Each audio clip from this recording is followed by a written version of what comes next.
Hello everyone, welcome to ripple academy. আজকে থেকে আমরা পার্সেন্টেজ রিলেটেড বেসিক কনসেপ্ট এবং ম্যাথমেটিক্স করার চেষ্টা করব। তো এটা আমাদের হচ্ছে পার্সেন্টেজ রিলেটেড প্রথম ক্লাস। এখানে আমরা মূলত পার্সেন্টেজ কি, কাকে বলে, এটা কেন ব্যবহার করা হয়, এই সমস্ত জিনিসপত্র জানার চেষ্টা করব। তো আমরা যদি পার্সেন্টেজ জিনিসটা একটু বোঝার চেষ্টা করি, পার্সেন্টেজ বলা হচ্ছে পার 100, পার পার্সেন্টেজ নোটেড অ্যাজ পার 100, আর অর্থাৎ 100-তে কত সেটা বোঝানো হচ্ছে পার্সেন্টেজকে। ফর এক্সাম্পল, আমরা অনেক সময় শুনে থাকি যে আমি পরীক্ষায় 20% বা 25% মার্ক পেয়েছি। আমি যদি বলি 25% মার্ক পেয়েছি, এর মানে হচ্ছে আমি পরীক্ষায়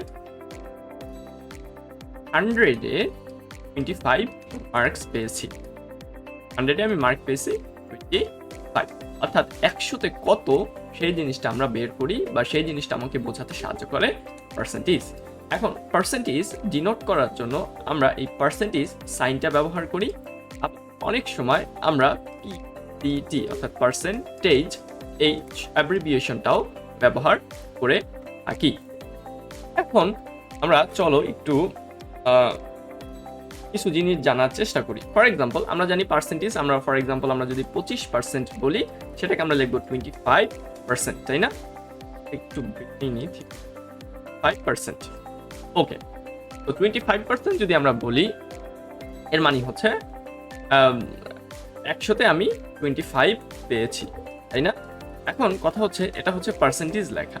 পার্সেন্টেজকে আমরা আরো দুইটা ভাবে প্রকাশ করতে পারি, ফ্র্যাকশন, আরেকটা হচ্ছে ডেসিমাল পয়েন্ট।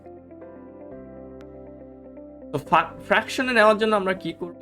আমরা যে সংখ্যাটা আছে, অর্থাৎ আমাকে 25% বললে সেটা নিচে 100 দিতে হবে, 100% বললে সেটা নিচে 100 দিতে হবে। যেমন হচ্ছে আমি বলি, ফর এক্সাম্পল, আমি যদি বলি 60%, এর মানে কি জানো? মানে হচ্ছে 60/100। তো আমরা কোনো কিছুকে যখন ফ্র্যাকশনে পরিবর্তন করতে চাবো, কোনো পার্সেন্টেজকে ফ্র্যাকশনে পরিবর্তন করতে চাবো, তার নিচে আমরা জাস্ট 100 দিয়ে দিব। এখন আমরা ডেসিমালে কিভাবে পয়েন্ট করব? ফ্র্যাকশনকে আমরা কাটাকাটি করলেই ডেসিমাল পয়েন্ট পেয়ে যাব। এখন এই 100 আর 60কে আমরা যদি কাটাকাটি করে, আমার থাকতেছে কত দেখো? 0.6। তাহলে 0.6 হচ্ছে আমার ডেসিমাল পয়েন্ট। তো আমরা যে কোনো একটা সংখ্যাকে আমরা পার্সেন্টেজে লিখতে পারি, ফ্র্যাকশনেও লিখতে পারি এবং ডেসিমালেও লিখতে পারি। অর্থাৎ আমরা যদি লিখি 25%, এটাকে আমরা বলতে পারি 25/100, অথবা আমরা বলতে পারি 0.25। All are the same. এটাও যে মানি, এটাও একই কথা, এটাও একই কথা, ঠিক আছে? তো আমরা অনেক সময় হচ্ছে পার্সেন্টেজ ইনক্রিজ করি। ফর এক্সাম্পল, আমরা বললাম যে 25% ইনক্রিজ করা হয়েছে, তাহলে আমি কত সাথে ইনক্রিজ করা হয়েছে আমরা জানি না। ফর এক্সাম্পল, আমার সংখ্যাটা ছিল x, তাহলে আমাকে আরো ইনক্রিজ করা হয়েছে x এর 20%, তাই না? x ইন্টু x এর 25%। তাহলে 25% যদি হয়, 25-কে আমরা কিভাবে ডিনোট করতে পারি দেখো?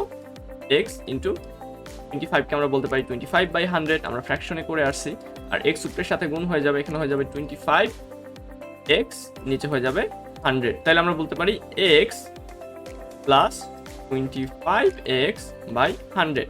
এটাকে আমরা যদি আরো একটু ক্যালকুলেশন ফার্দার করতে থাকি, নিচে হবে 100, আমরা জাস্ট একটু এলসিএম করে নিলাম, এখানে হবে 100x প্লাস 25x, অথবা হবে উপরে 125x এবং নিচে হবে 100, অথবা আমরা এটাকে যখন এখন একটু কাটাকাটি করলে আমরা পাবো 1.25x, তাই না?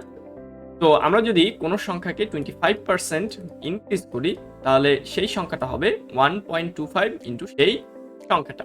একইভাবে আমরা যদি 20% ডিক্রিজ করি, তখন হবে 0.80x, তাই না? অর্থাৎ 0.80-র সাথে ওই সংখ্যাটা। আমরা যদি 50% ইনক্রিজ করি, তখন হবে 1.50 ওই সংখ্যাটা ইন্টু ওই সংখ্যাটা। যদি আমরা 100% ইনক্রিজ করি, তাহলে কি হবে দেখো? 100% মানে কি? ওই সংখ্যাটা প্লাস আবার ওই সংখ্যাটাই যোগ দুইবার, তাহলে হয়ে যাবে এই ক্ষেত্রে 2x। সো এরকম আমরা ইনক্রিজ বা ডিক্রিজের ক্ষেত্রে নিয়মটা মনে রাখতে পারি। সো এটাই পার্সেন্টেজ সম্পর্কে এতটুকুই এই ক্লাসে। আমরা পরবর্তীতে পার্সেন্টেজ চেঞ্জ হলে কতটুকু চেঞ্জ হয়েছে, কিভাবে সেগুলো বের করা লাগে, সেই সমস্ত জিনিসপত্র পরবর্তীতে দেখতে পারবো।